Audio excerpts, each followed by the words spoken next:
welcome to this next edition of the Maza's Musings podcast. This week we've got a whole different kind of topic, something we haven't discussed before.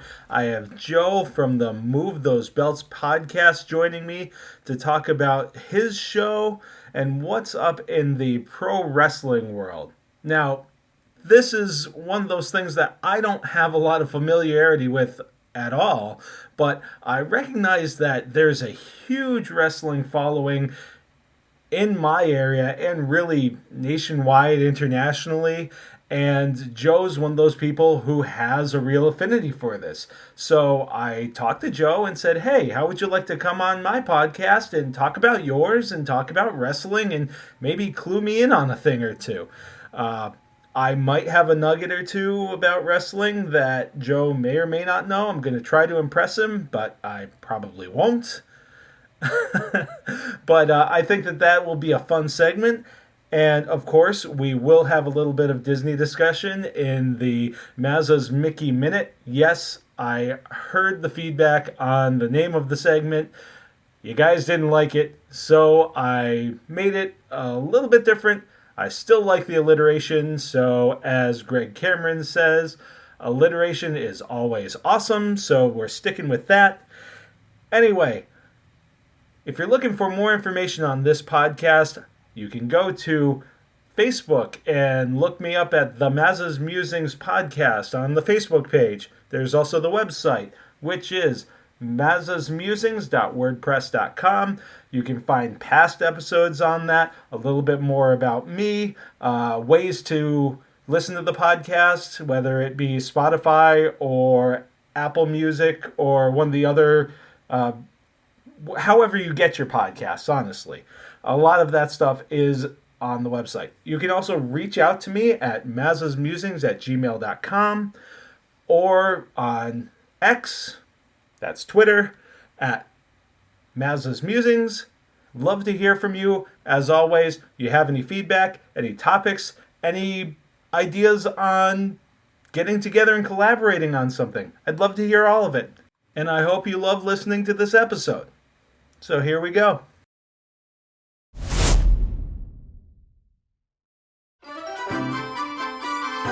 Ah, there you are. And just in time. Please keep your hands, arms, and legs inside the train and remain seated at all times. And here we go! Well, it's been a big week for news out of Disney. In fact, a big couple of weeks or even month or two of news coming out of Disney. So this is a pretty big Maza's Mickey Minute. Yes. Are you ready? Transformation Central. Transformation Central. Transformation Central. Transformation Central. Transmogrification Central. Can you feel it? You're changing, all right. I hope you're satisfied. I'll bet you guys thought that I was going to go with almost there, but had to keep you on your toes. What once was Splash Mountain has indeed undergone transformation, reformation, transmogrification into Tiana's Bayou Adventure, and that new attraction will officially open at Walt Disney World on June 28th. Now, the premise of this ride is that Tiana is hosting a big Mardi Gras celebration, and according to the Disney Parks blog, it's an exhilarating musical adventure that crescendos with a 50-foot drop right before the grandest celebration this side of the Mississippi. Gotta hand it to you, Tiana. When you dream big.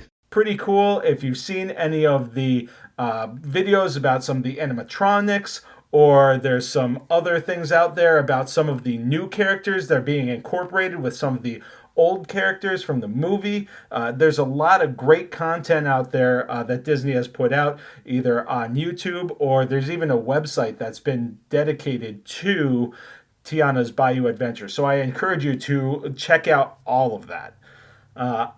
On its opening, there will be an opportunity for virtual queue or the Lightning Lane through Genie Plus. There won't be an opportunity for a standby line at first. They do say that they expect to open the standby queue, quote unquote, soon after the attraction's opening, but there's no real details as to when that's going to happen or how. Travis, when a woman says later, she really means not ever. We'll certainly learn more about the ride itself and see more in terms of pictures and clips, I'm sure, after some of the upcoming media previews. And there are some special previews for D23 Gold members, Disney Vacation Club members, and annual pass holders. Now, by the time this episode is live, the registration for the D23 and DVC members will have already been open for about 24 hours, so I'd imagine it would have already sold out by the time you're listening to this. But never hurts to check it out if you are so moved. The DVC previews are going to take place on June 12th and 19th. And members who booked a resort vacation with their membership on one of those event dates will have the opportunity to be one of the first to check out this new ride. So as far as D23 Gold member status, that preview is taking place on Saturday, June 22nd. Now, that event will have restricted capacity and will comply with park reservation guidelines. And there will be a virtual queue for tickets once it's on sale. Annual pass holders will have a few different opportunities, but really you would have already had to have snatched up one of the park reservations, the park tickets for that day, because they're already gone, and they were gone within a couple hours of this announcement. But those opportunities are on June 13th, 14th, 16th, 17th, 18th, and 20th. There's no registration or anything like that. The pass holders will have the opportunity to get an exclusive virtual queue, but you need that Magic Kingdom park reservation if you are going to participate in that first virtual queue at 7 a.m. There's a second virtual queue opening at 1 p.m., and you don't need a reservation to any park for that one. So Eileen and I were talking about this earlier when I was talking about what I had seen with the animatronics and how awesome some of that stuff looks. And we're kind of really bummed about the fact that we're going to have to wait until next February, when our next trip was scheduled, to go see this. Well, things might have changed a little bit for us. So I actually, for Eileen's birthday, which was at the beginning of the month, and Mother's Day as kind of a joint gift, I secretly booked a trip to Disney. So, and I gotta say, as excited as I was to do this for her, because trust me, nobody deserves to have the kind of feeling that she talked about, how Disney makes her feel like a kid and the stresses are gone, and just nobody deserves to feel like that more than Eileen right now. I gotta say, it was a nerve-wracking three or 4 days after I had booked that to the time that I told her. I told her on her actual birthday, because I wasn't sure how she was going to react to me making this kind of decision without consulting her. There was a chance, there was a good chance that she was going to kiss me, and there was also a good chance she was going to kill me. Luckily, it worked out that it was the kiss. Kissing would be nice, yes? So we're looking forward to going down. We're going down in August. So, by the way, on top of everything else, outside of hydration, if anybody has any tips for a couple of New Englanders going to Florida in August in terms of keeping cool and not dying, I'd love to hear them. But we're hoping to be able to take part in this and be able to experience this ride, the two of us, before we do it with Megan, hopefully, when we go in February.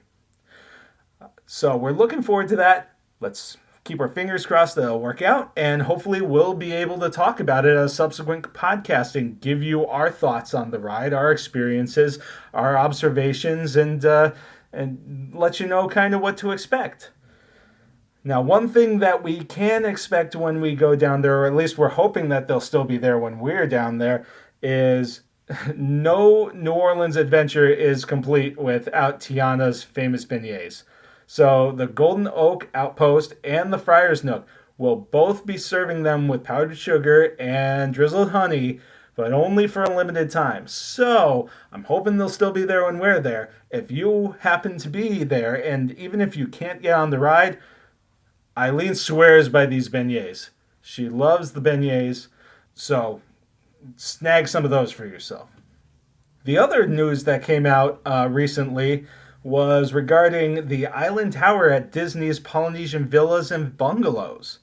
So Disney unveiled some of the information on these and some new pictures and art related to this, and it looks pretty great, honestly.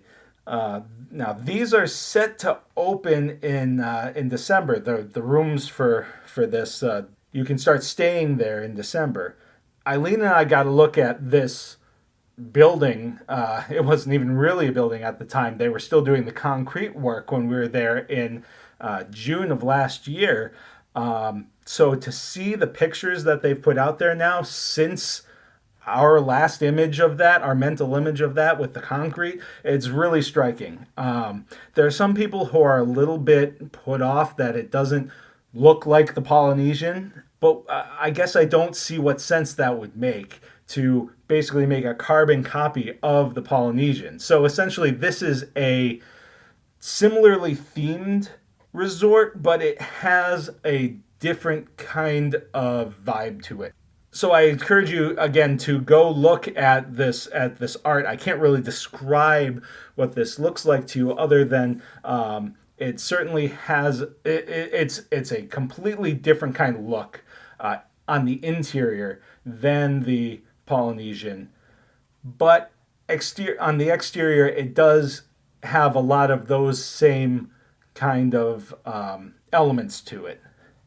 Now, according to the Disney Parks blog, Walt Disney Imagineering collaborated with over a dozen artists from around the world to create unique artworks that will be displayed throughout the resort. The preserved moss walls to sculptures made from recycled fish nets.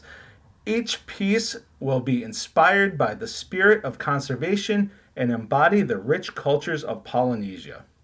So they are not doing any points-based reservations for this for DVC members yet. And they haven't released any dates as to when they'll start making those. But on June 4th, DVC members can make early reservations with cash. And the next day, annual pass holders can start booking. That's on June 5th. And then after that, all guests can start making reservations on June 6th. So again, I encourage you to take a look at some of these pictures, to read more of the information about how this was developed. I know one thing that some people are put off by is that it's a tower, it's a 10-story tower, but they note in there that the tower was actually part of the original concept for the original Polynesian resort. And so this is basically taking an element from the original plans and making some tweaks to it and bringing it to life. So I'm interested in seeing what this looks like firsthand. I think that is something that would be great to just have the opportunity to go and visit. I mean, obviously you can go and visit any of the resorts. That's one of the big selling points, is going from resort to resort and experiencing it yourself. Even if you're not staying there, go to one of the restaurants, walk the property, have a drink, whatever you're going to do. So I'm looking forward to adding this to my exploration of the Disney properties. And that is this week's Maza's Mickey Minute. And clearly, it took much longer than a minute. But you know what only takes a minute? Getting your free vacation quote from We Do Travel Right. We Do Travel Right is an authorized Disney vacation planner and a prestigious earmarked gold producer. Emily and her team specialize in concierge vacation planning, including the We Do Travel Right dining team. They take away the stress and let you get back to the most important part of your vacation, which is having fun. In addition to Disney, We Do Travel Right can help you with planning trips to Universal, cruises, and all-inclusive vacations. And the best part is, they do all of this for you for free. Yes, that is right, you do not pay 1 extra cent for their work. These companies already build the cost of an agent into their prices. So when you book with We Do Travel Right, the company pays them directly. The team is the best when it comes to finding you the best value. So if there's a deal that works for you and your family, they will find it. Visit WeDoTravelRight.com/Maza. That's WeDoTravelRight.com/MAZA to get your free vacation quote today with no obligation. Oh, and by the way, if you've already recently booked a trip, We Do Travel Right can take away the hassle. You can transfer your trip to We Do Travel Right, and their team will take over from there and do the rest. So if you're looking for your dream vacation, check out We Do Travel Right and get your free quote at WeDoTravelRight.com/Maza.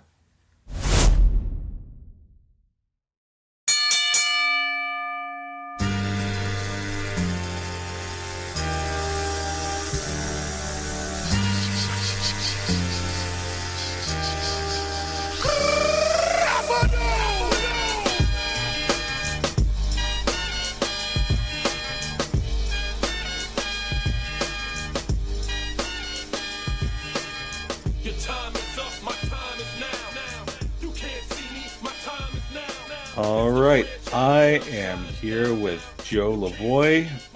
He is here to talk a little bit about a subject that I will readily admit I know very little about, and that is the world of wrestling. But he is one of the hosts of a podcast called I'm sorry, give me the name because I know I'm going to screw it up. It's called Move Those Belts. All right. Yeah, I just got paranoid and I was just like, I'm going to say this wrong. And that's, so we're off to a roaring start already. But yes, so he, a man of many talents, including, podcasting. So before we get into, actual introductions and everything, I just thought that I would wow you with my knowledge right off the bat. Okay, and it's going to be very limited, and I'm probably going to say one of these things you're going to say, yeah, everybody knows that, dude.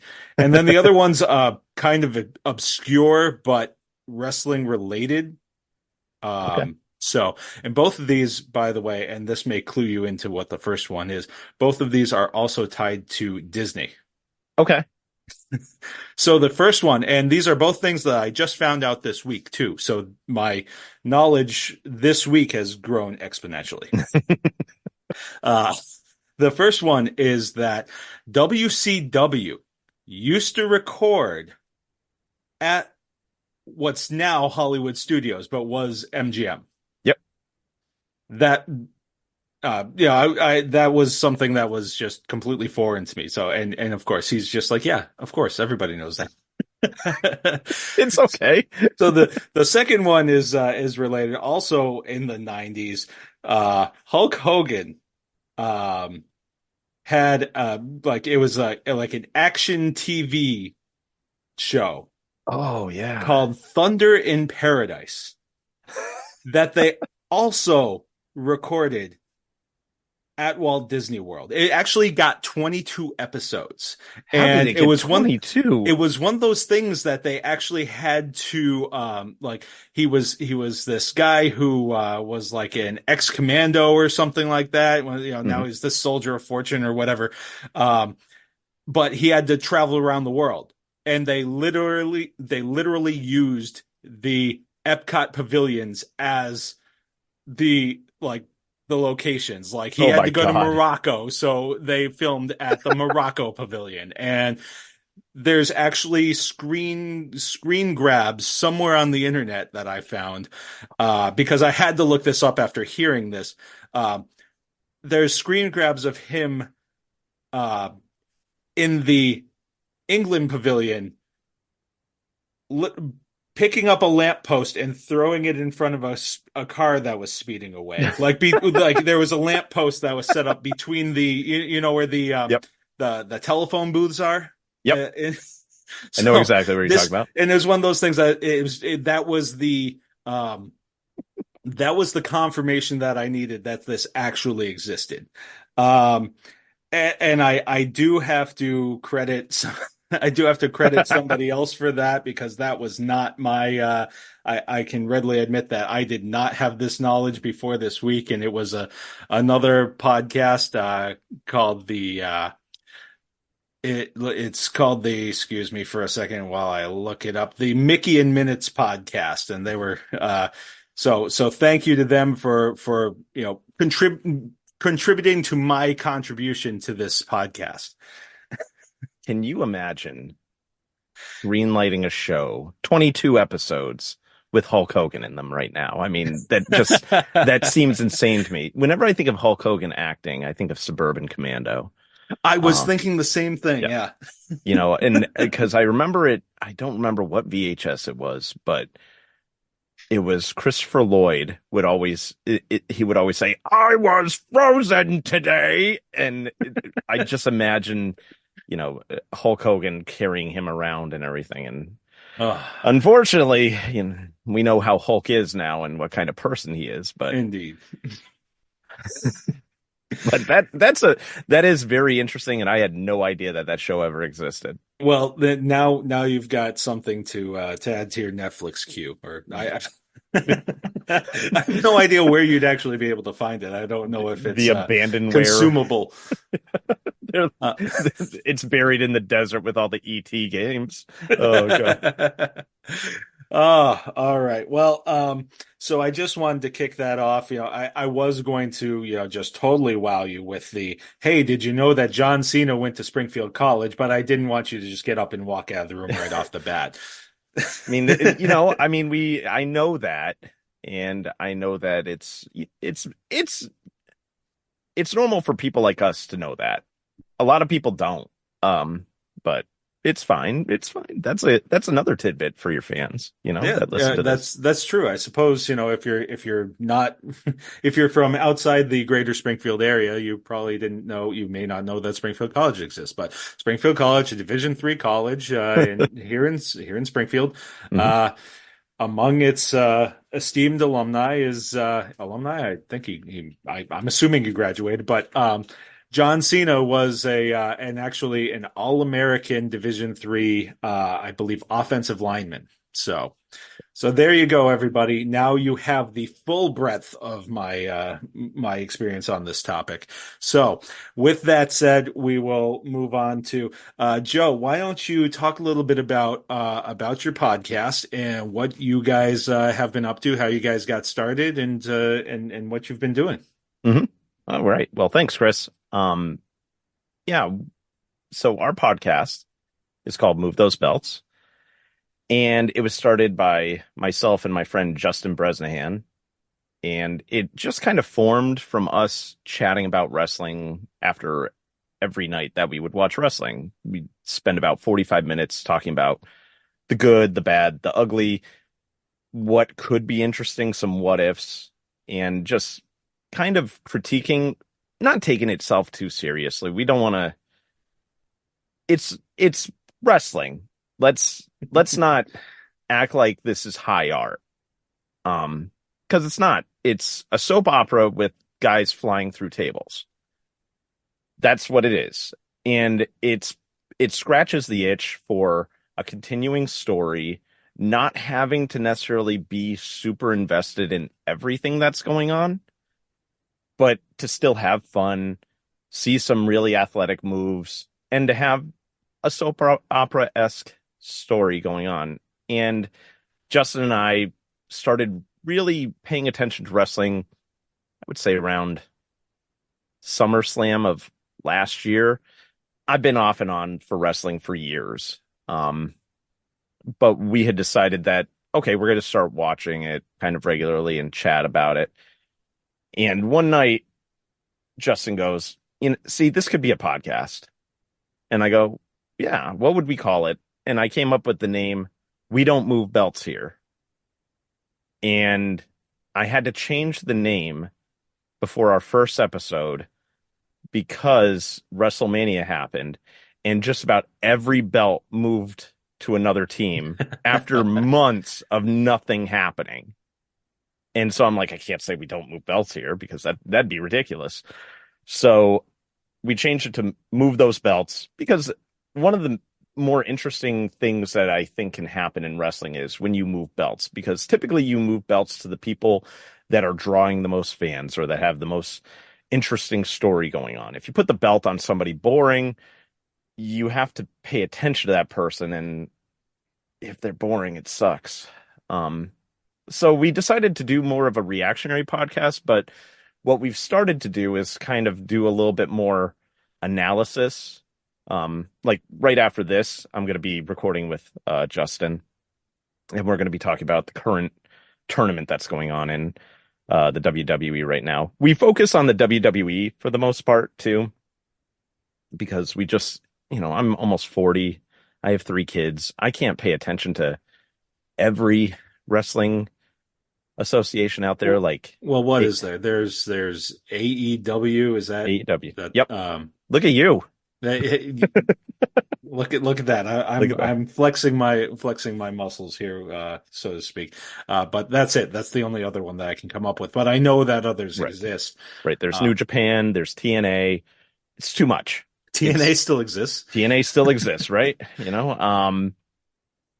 But being able to pay attention to one kind of allows you to focus and allows us to kind of streamline our content in a sense, because we can talk about, and we've also focused it upon the 2 major shows because they have 3 shows now. They have Raw, NXT, and SmackDown.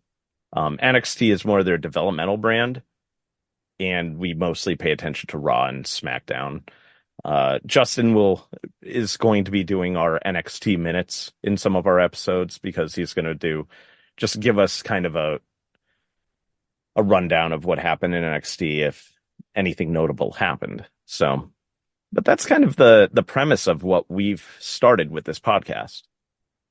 Yeah, I've always, kind of observed wrestling and the culture surrounding it from a distance. I've had friends who have been really deep into it, and others, who have come in and out of it. And the one thing that's always been fascinating to me is how this grew from something that, not even all that long ago was such a niche thing. And it was something that was basically like the WWF, the old WWF used to perform in high school gyms and things like that. And now it's become, what it is, this global, enterprise.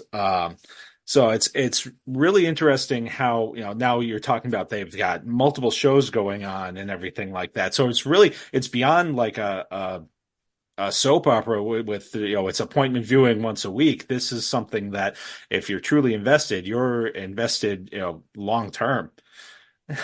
And they keep it interesting too, because there's always something happening. There's always so you'll start off the week with Raw. You end it with SmackDown, and then over the weekend, if there's and I will always say pay-per-view, but they're called premium live events now, such as WrestleMania, SummerSlam, Survivor Series, the Royal Rumble, stuff like that. It really has gone crazy. And one of the things is that The Rock, everybody knows who The Rock is. Mm-hmm. He returned to wrestling right before WrestleMania, and he actually wrestled in WrestleMania this past year. In one of his promos that he was cutting, he said, "Do you hear that? Wrestling's cool." And I feel like I kind of grab onto these things. Wrestling has hit a really good stride right now and is growing. WrestleMania was in Philadelphia. It was 45 degrees there. You wouldn't have caught me there for anything, but hey, they were wrestling outside in a football stadium, and it was full. And whether it be like something like that, you see these things exploding right now that people would kind of have a strong opinion of being, because one thing you'll always hear people say is, that's fake, right? No, yeah, I know it's fake. It's terrifying when two grown people get into an actual fight.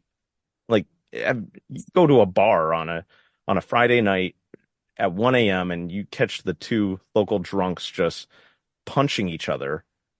That's scary. That's a terrifying thing. It's not scary to see two people wrestling, going through tables and everything. You think, oh my God, that's crazy. It's cool. It's cool to watch. And how creative they can get with their move set and what they're willing to go to, willing to put their bodies on the line, kind of, because yeah, they're not going to get punched in the face, but if I fell further than a foot right now, I think I'd be down for the count.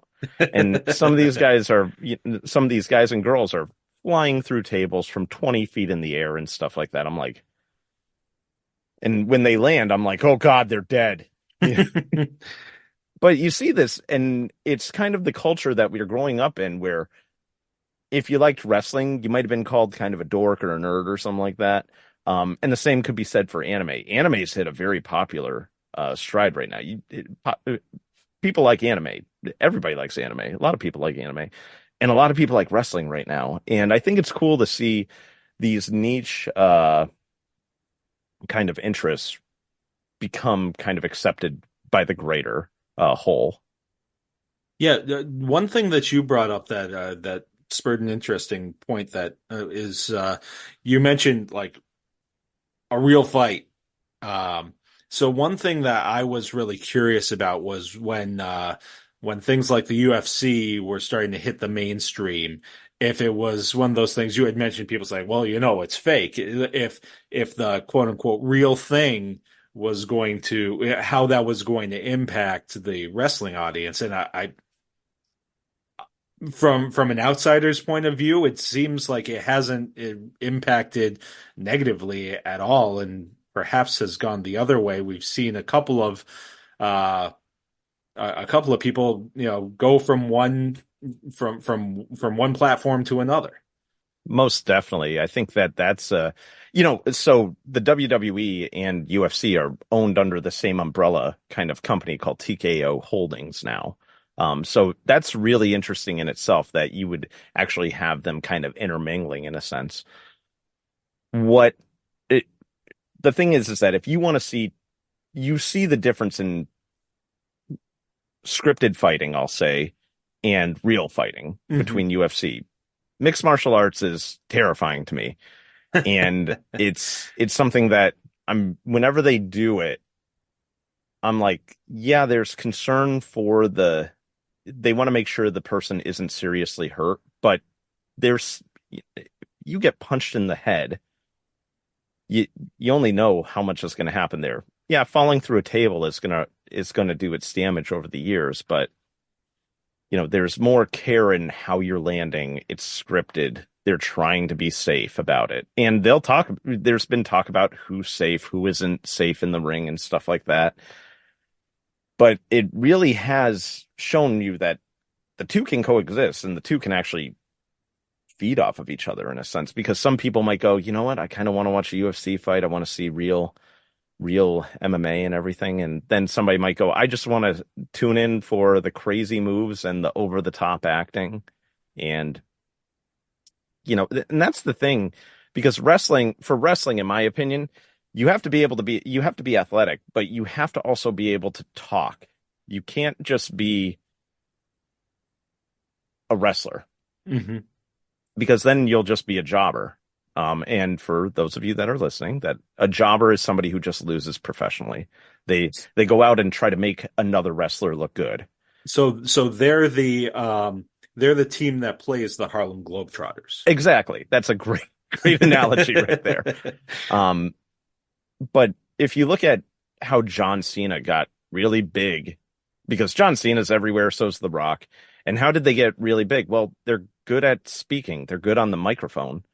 Their move sets are kind of meh. the rock bottom is one of the most boring moves, and the people's elbow is just an elbow drop. But it's the way that he presents it. It's the way he's always presented himself and the way he's spoken on the microphone. And same thing with John Cena. Both are incredibly successful actors at this point as well. So you can see their talent, and you can see that from other wrestlers as well that are coming through the system. Now, there's an interesting thing there. You're talking about The Rock, you're talking about John Cena, and we've seen a couple of other people who have made that leap from wrestling to to the big screen. And it seems like there could be a chicken and egg. Did their stardom in that propel? Which way did the mainstream go? Did their stature there help in wrestling help them with their movie career, or did them jumping to movies help wrestling get into the mainstream, or how? That's a good point. And it's really, really interesting because one of the best shows that I watched during the pandemic, I think these years run together now, Peacemaker, with John Cena, and it was on HBO Max, or it's Max, or whatever that, whatever they're calling it now. Corporate name. It's like John Mellencamp just keeps changing his name. Right. But so you had Peacemaker, and Peacemaker was the character in the, Suicide Squad movies. The Suicide Squad movie that he was in, and it was phenomenal. He did a great job in that movie. And so they gave him his own series, and he was phenomenal in that. And it might have brought some people over to watching wrestling and being like, hey, John Cena came from this. What else could come from this? And there are some really good people on the mic. You have people like CM Punk, who just returned to the WWE from AEW. You have Seth Rollins, who was in a Marvel movie that just wrapped recording, but I think they got rid of all of the scenes that he was in. I think it was due to time constraints for the movie and everything, but you have things like that happening. So you definitely have wrestlers that cross-pollinate and then either bring people in, or even bring people out to watch those movies or watch those series. It's really, like I said, that field is really growing a lot of career, a lot of other industries and everything. The Rock is part of the Fast and Furious series, and right. I've never seen one of those movies, but there are people who love them. But yeah, I think I did see one, but he wasn't in it, so it must have been a long time ago. There are 18 of those at this point, so right. Good for them. Just keep on cranking them, make that money, because people are going to watch them. They found the formula, so good for them. Yep. I just need to find that formula. There's no such thing as a bad idea. You've got somebody made a movie about sharks in a tornado. So nothing's out of the realm of possibility. And somebody got rich off that movie too, right. Probably. So that's the thing. Might not have been anybody in the movie, but it sure got somebody rich. Well, so from your vantage point, what are some of the major storylines, either inside the show or industry wise, that you're finding interesting right now? So right now, because kind of the Super Bowl of WWE has happened, the WrestleMania occurred in April, so we're now past that, and WrestleMania, after WrestleMania, is kind of the start of the new year for wrestling and the WWE. And what came out of it was really an amazing ending, where the current champion, Cody Rhodes, took down Roman Reigns for the undisputed WWE Championship. And Roman Reigns had held the belt for about 4 years. And he was kind of a part-time wrestler, and it suited the character he played. It was basically, I don't really need to do anything. I'm going to wrestle when I want to wrestle. And Cody Rhodes, being the son of Dusty Rhodes, if people remember the American Dream, Dusty Rhodes. That's a name that I recognize. Right. So I got that reference. So we have a brand new champion winning the belt that his father never could. And he's been kind of this all-American, the American Nightmare is his nickname, because he has this terrible tattoo on his neck that's the American flag with a skull and all that. And it's like, oh God, why did you get that? But to kind of be the juxtaposition of the American Dream and the American Nightmare. And he's been the good guy. He's been the good guy, and he continues to be the good guy. But when you have a good guy who's the good guy and it continues to be the good guy and he holds the belt, eventually you need to turn him heel. And what a heel is the bad guy, right? So you have faces and you have heels in wrestling. The heels are the bad guys. The faces are the good guys. And faces and people will turn face, people will turn heel. And I think that the developing story would be to eventually turn Cody Rhodes heel, much like Roman Reigns went heel, because he couldn't get over as a face. Roman Reigns could never get over as a face in the company. Nobody, he would get booed mercilessly. And so he won the championship, and he turned heel. And that was when he gained a tremendous amount of popularity, which is funny because you're not supposed to cheer for heels, but people do like a bad guy sometimes, I was gonna ask it, like, if that whole dynamic that with the heels and everything if that was something that still carried, or if that was something that kind of had kind of become outdated. It's not outdated, but we look at them almost differently now, because heels will still act like heels. They won't slap hands, they won't high five fans, but people will cheer for the heel because they like the heel. For instance, the former women's champion, Rhea Ripley, probably the most dominant women's wrestler out there. She's out with an injury right now, so she had to relinquish her title, but she is definitely a heel in character and everything. And she still gets cheered more than most women in that company. And the women's division is very good for WWE right now. It is tremendous, but she'll still get cheered louder than the faces, which is amazing. And that's common ground now. It may still be a little bit, you no longer have the good, the extremely good person versus the very bad person. You think of the Iron Sheik or Sergeant Slaughter versus Hulk Hogan. It's not that way anymore, because they're not necessarily playing to children for this. They're playing to, adults. Mm-hmm. And it's more enjoyable to be able to watch a character that might not be all the way good, but you're having fun cheering for them. And so you have Cody Rhodes being the champion, and eventually they're going to have to do something with his story, because he can't just be on top and be the good guy for forever.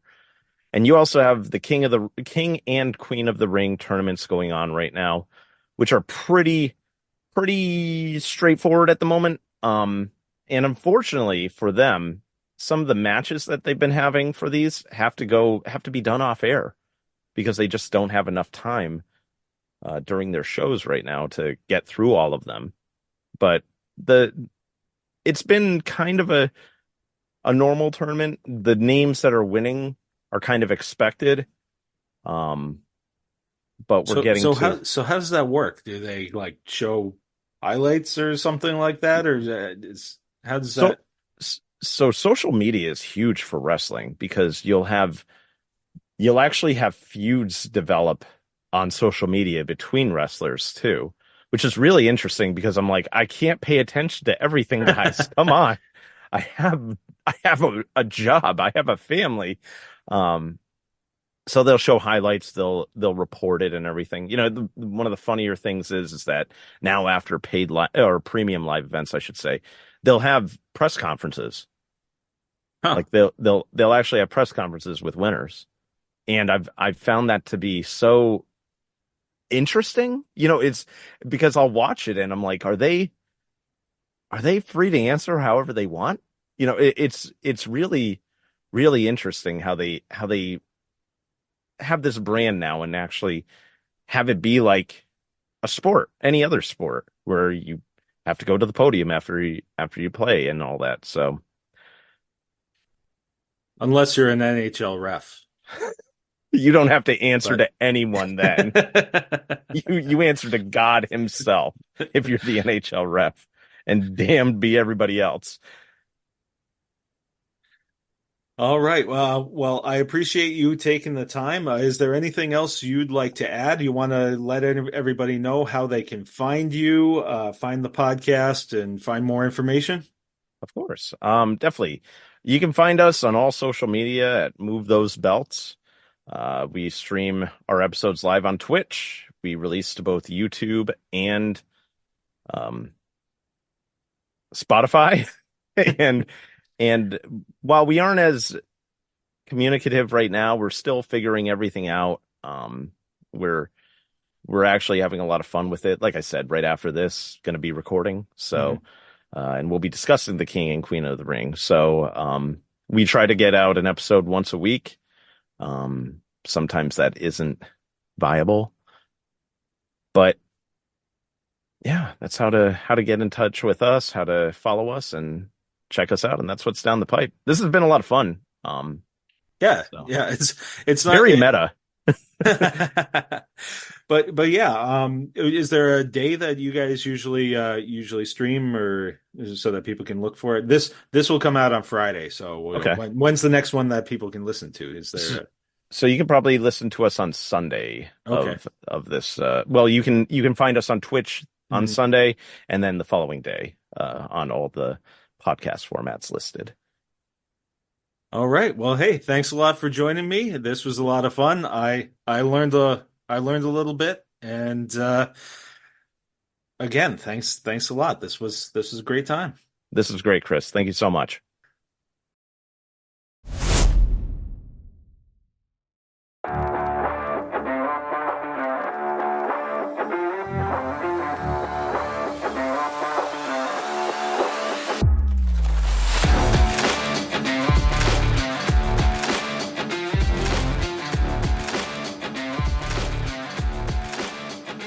Well, thanks once again to everybody listening to this episode of the Maza's Musings podcast.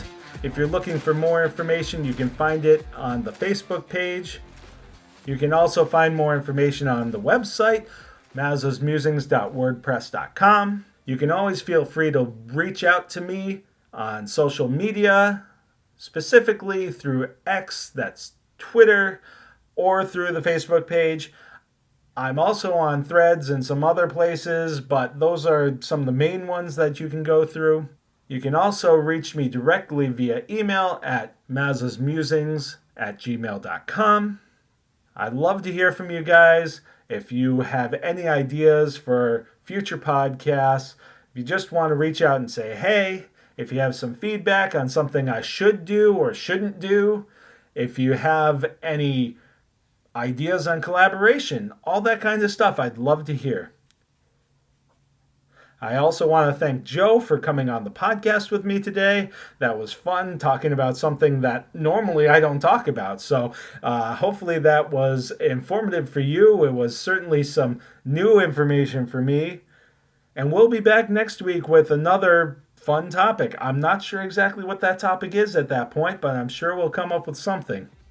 Until then, as always, have a great weekend and a great week.